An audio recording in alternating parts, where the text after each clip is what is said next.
what keeps us healthy and happy as we go through life? If you were going to invest now in your future best self, where would you put your time and your energy? There was a recent survey of millennials asking them what their most important life goals were. And over 80% said that a major life goal for them was to get rich.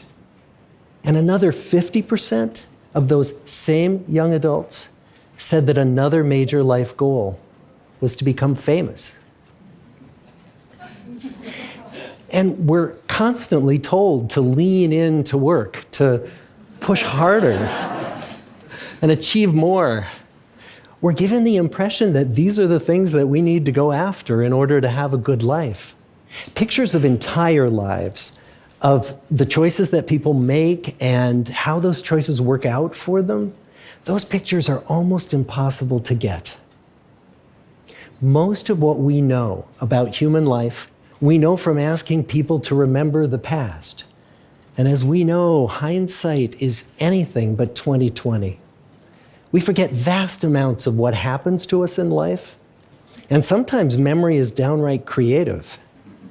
But what if we could watch entire lives as they unfold through time? What if we could study people from the time that they were teenagers all the way into old age to see what really keeps people happy and healthy? We did that. The Harvard study of adult development may be the longest study of adult life that's ever been done. For 75 years, we've tracked the lives of 724 men. Year after year, asking about their work, their home lives, their health, and of course, asking all along the way without knowing how their life stories were going to turn out. Studies like this are exceedingly rare.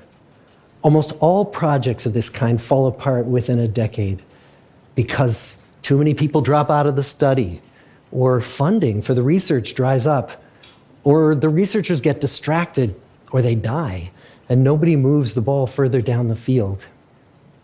But through a combination of luck and the persistence of several generations of researchers, this study has survived. About 60 of our original 724 men are still alive, still participating in the study, most of them in their 90s.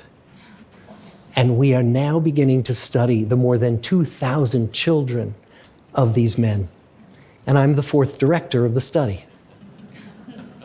Since 1938, we've tracked the lives of two groups of men. The first group started in the study when they were sophomores at Harvard College.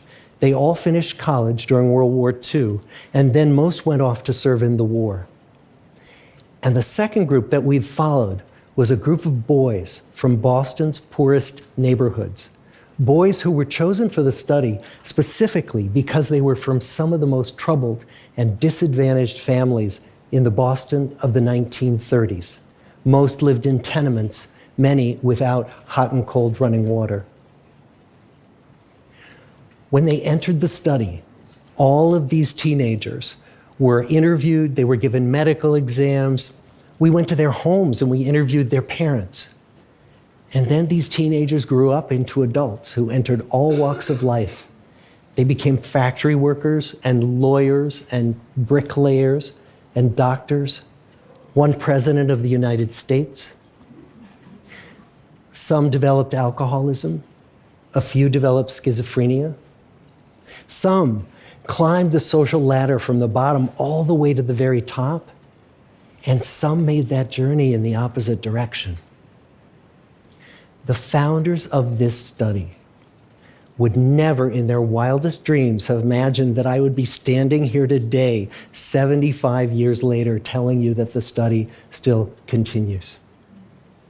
Every 2 years, our patient and dedicated research staff calls up our men and asks them if we can send them yet one more set of questions about their lives.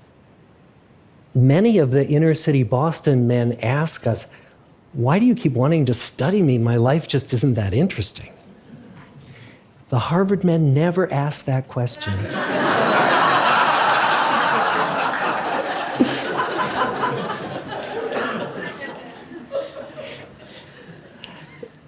get the clearest picture of these lives, we don't just send them questionnaires. We interview them in their living rooms. We get their medical records from their doctors. We draw their blood. We scan their brains. We talk to their children. We videotape them talking with their wives about their deepest concerns. And when about a decade ago we finally asked the wives if they would join us as members of the study, many of the women said, it's about time. So what have we learned? What are the lessons that come from the tens of thousands of pages of information that we've generated on these lives? Well, the lessons aren't about wealth or fame or working harder and harder. The clearest message that we get from this 75-year study is this: good relationships keep us happier and healthier, period. We've learned 3 big lessons about relationships. The first is that social connections are really good for us and that loneliness kills. It turns out that people who are more socially connected to family, to friends, to community are happier, they're physically healthier, and they live longer than people who are less well connected. And the experience of loneliness turns out to be toxic. People who are more isolated than they want to be from others find that they are less happy, their health declines earlier in midlife, their brain functioning declines sooner, and they live shorter lives than people who are not lonely. And the sad fact is that at any given time, more than 1 in 5 Americans will report that they're lonely. And we know that you can be lonely in a crowd and you can be lonely in a marriage. So the second big lesson that we learned is that it's not just the number of friends you have, and it's not whether or not you're in a committed relationship, but it's the quality of your close relationships that matters. It turns out that living in the midst of conflict is really bad for our health. High conflict marriages, for example, without much affection, turn out to be very bad for our health, perhaps worse than getting divorced.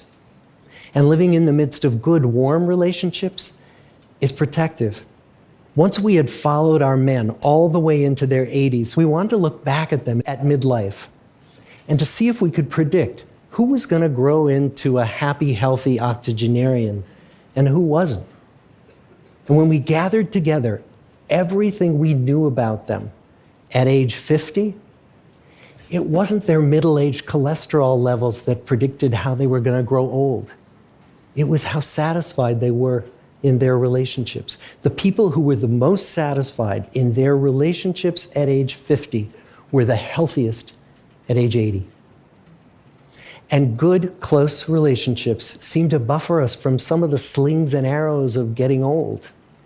Our most happily partnered men and women reported in their 80s that on the days when they had more physical pain, their moods stayed just as happy.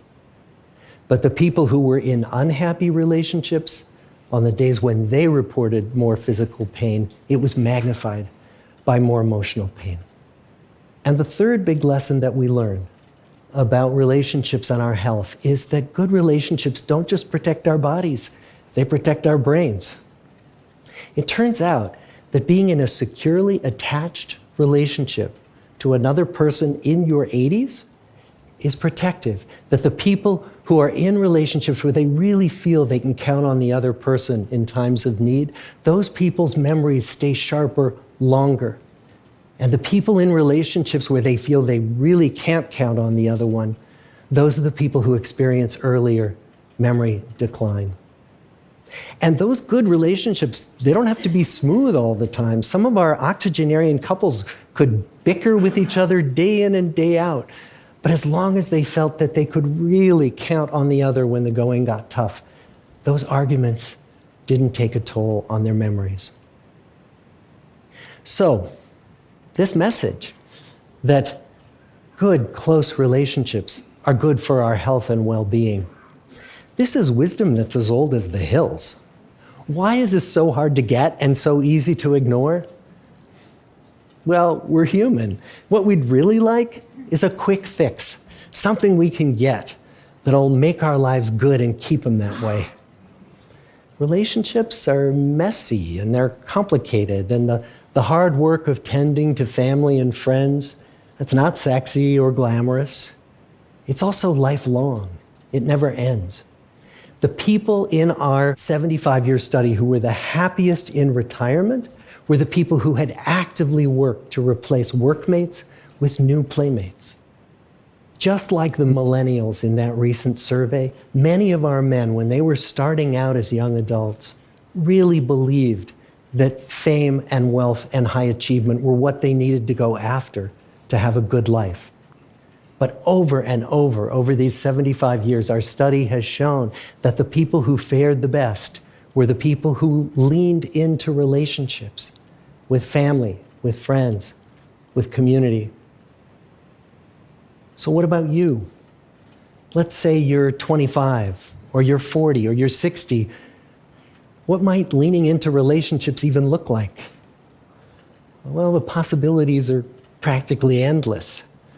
It might be something as simple as replacing screen time with people time, or livening up a stale relationship by doing something new together, long walks or date nights, or reaching out to that family member who you haven't spoken to in years, because those all too common family feuds take a terrible toll on the people who hold the grudges.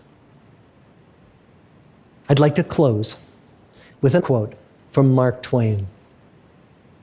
More than a century ago, he was looking back on his life, and he wrote this: "There isn't time, so brief is life, for bickerings, apologies, heartburnings, callings to account. There is only time for loving, and but an instant, so to speak, for that." The good life is built with good relationships. Thank you.